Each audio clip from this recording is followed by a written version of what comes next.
Following on Israeli PM Bibi Netanyahu's speech before the joint meeting of Congress last week, and the moral clarity that we got from a Western leader, not anybody in this country, but a Western leader nonetheless, finally, been looking for it, not from Western Europe, from Israel. Whether you think of Bibi Netanyahu, the unvarnished truth that he delivered about what happened on October 7th, about what's been happening since, about these Iranian-funded and campus Marxist-inspired, quote-unquote, protesters. A lot of truth there. Douglas Murray is a British author. I'm sure some of our listeners are familiar with him. He's very good. Yeah, he focuses a lot on religious extremism as well as, the autocratic impulses of so many in the West. Somebody else that's very interested in preserving Western civilization. He gave a speech to a French television program on anti-Semitism. It was very good. It's short. It's 10 minutes. I'll retweet it. It's worth listening to the whole thing. But let me give you just one comparison he made that I think is particularly poignant. And it's really a grim indictment of the West.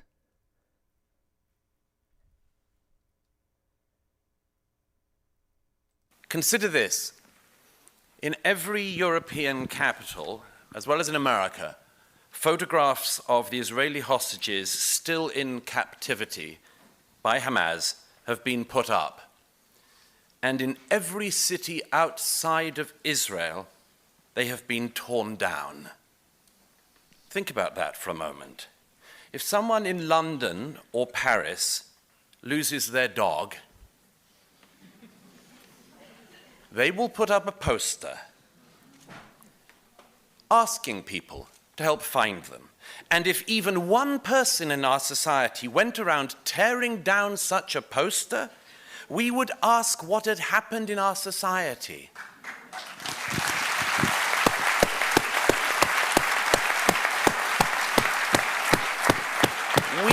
We would ask why we were producing people so pathological. We would want to find the person and punish them. Yet when the missing are Jewish children, or Jewish women, or Jewish men, because there's no crime in being a man either. Smattering of applause for These that. posters are torn down. How's that for a commentary? Because when you listen to it, you know what he's saying is true. That's the sad thing. Yuval Levin is a senior fellow at the American Enterprise Institute. He's got a new book out that was treated to rave reviews by Barton Swaim over at the Wall Street Journal, I hasten to add. The book is American Covenant, How the Constitution Unified Our Nation and Could Again. Yuval Levin, thanks for joining us. Appreciate it. Thank you very much for having me. So can the Constitution cure that, what Douglas Murray's talking about? Well, I think a reacquaintance with our political tradition can bring us back to basics. And in a way, what he's talking about really is getting back to basics. And how do we recall the fundamental principles that our politics has to operate by? I think that's what we're missing now. We've built too much distance between ourselves and those, and we've forgotten what our tradition can offer us. And, among the things it can offer us is a more unified society, not one where everybody agrees, but one where everybody lives together based on some shared common principles. And I think we've gotten too far from that. You wrote this piece in the Free Press. I like this line. This was in part commenting on the reactions, particularly of people who don't like Trump, to the failed assassination attempt of Trump. And you wrote, pretending to be a better person than you are is a pretty good way to become a better person than you are. I kind of like that, but explain what you were referencing. In one sense, that's just a summary of all of Aristotle's ethics. But I think in another sense, True, yeah. What it really means is that we should have standards, and we should expect people to prove who they are by how they behave, not by the things they say, not by the slogans that they throw at us, but by how they behave in a moment of tension, of crisis, in a moment that demands something of us. What we find is that even the people who hold themselves up as high and mighty in those moments tend to be petty, tend to be bitter.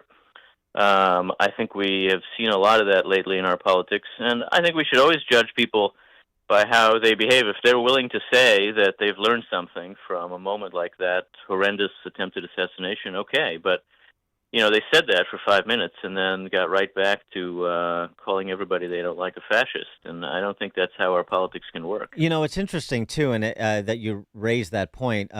Gerald Posner, who's an investigative journalist, he made that point, too, thinking about how quickly the rebound back to pre-assassination attempt rhetoric happened as compared to, say, when JFK was assassinated, and Right. and some of those people that were accusing JFK of being a Manchurian candidate for the Soviets and treasonous and so on and so forth, they quieted down, and the nation stopped for weeks.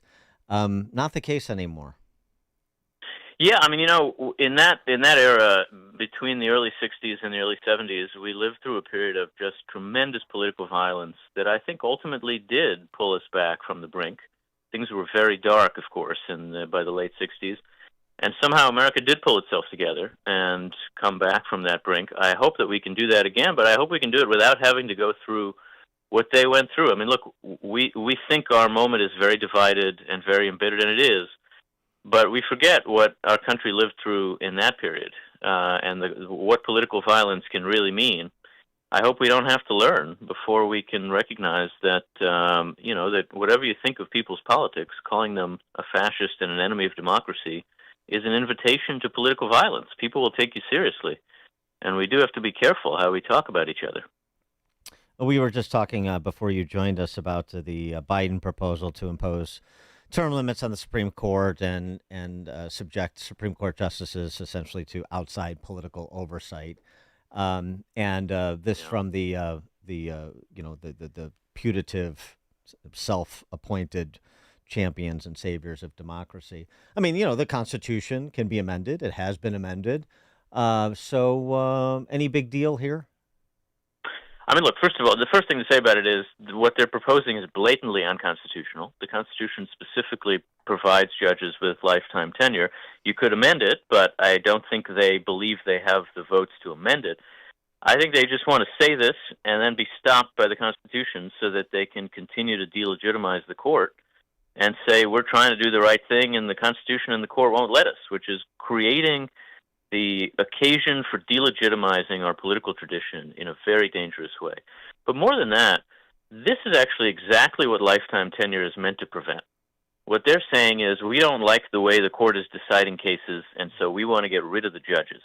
It's exactly that kind of attitude that led the framers of the Constitution to say that judges should be protected from the swings of public opinion in a way that can allow them to focus on the Constitution and the laws and not be afraid of mobocracy, right? And what we're looking at here is exactly why it is unconstitutional to do what they want to do.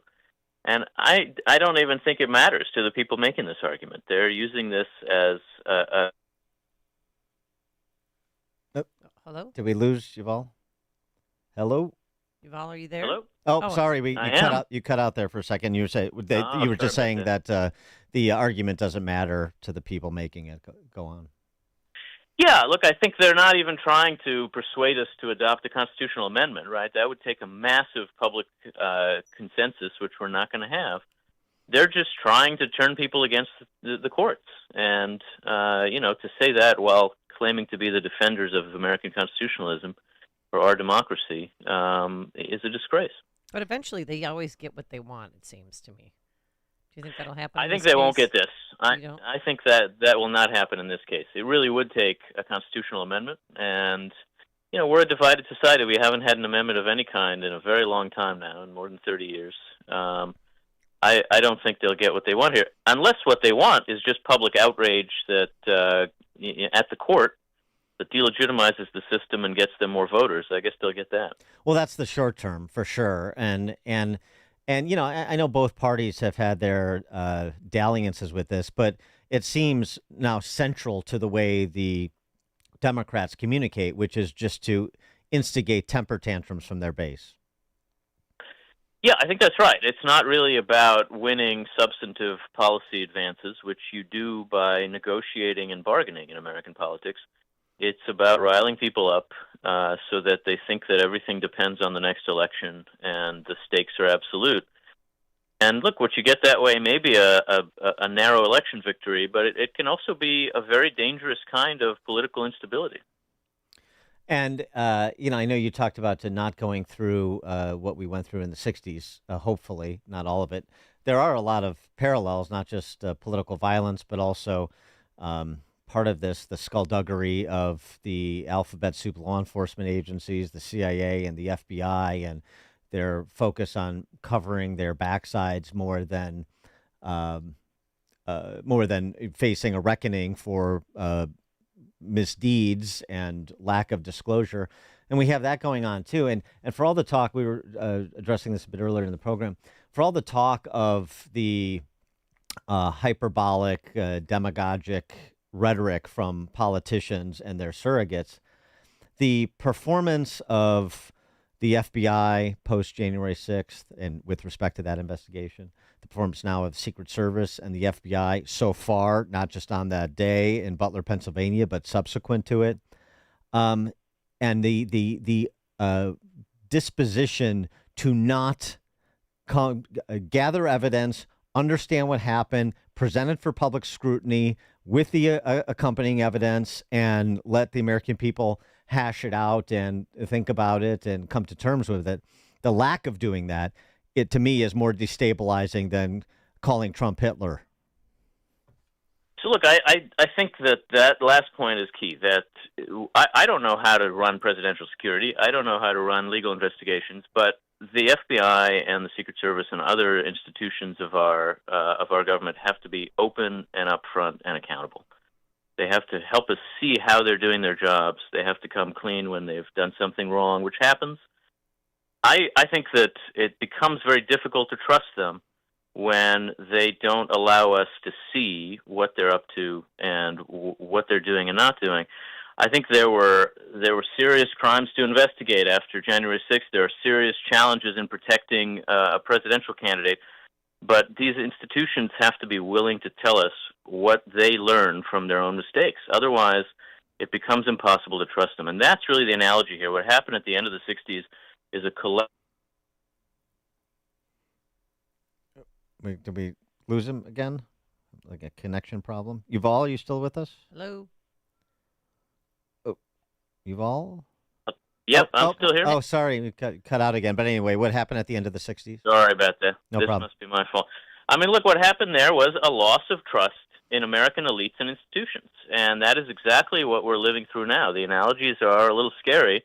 I think all of you in Chicago thinking about 1968 must find those analogies troubling. And here we are again. Yuval Levin is a senior fellow at the American Enterprise Institute. His new book, American Covenant, How the Constitution Unified Our Nation and Could Again. Yuval, thanks for joining us. Appreciate it. Good luck with the book. Thank you very much. I appreciate it. Thank you. And he joined us on our turnkey.pro answer line. It's news, opinion, insight. This is Chicago's Morning Answer on AM 560. The Answer. If you have high blood pressure, listen to this story. Ira was given a grim diagnosis about his blood pressure. His doctor warned it's sky high. If he didn't get it down in 3 weeks, he was going to need surgery. So Ira began exercising, went on medication. But what seemed to be the miracle change, his diet. After thorough research and consulting with a nutritionist friend, Ira concocted a juice from foods that work like natural blood pressure medicines. 2 weeks later, his blood pressure dropped 30 points.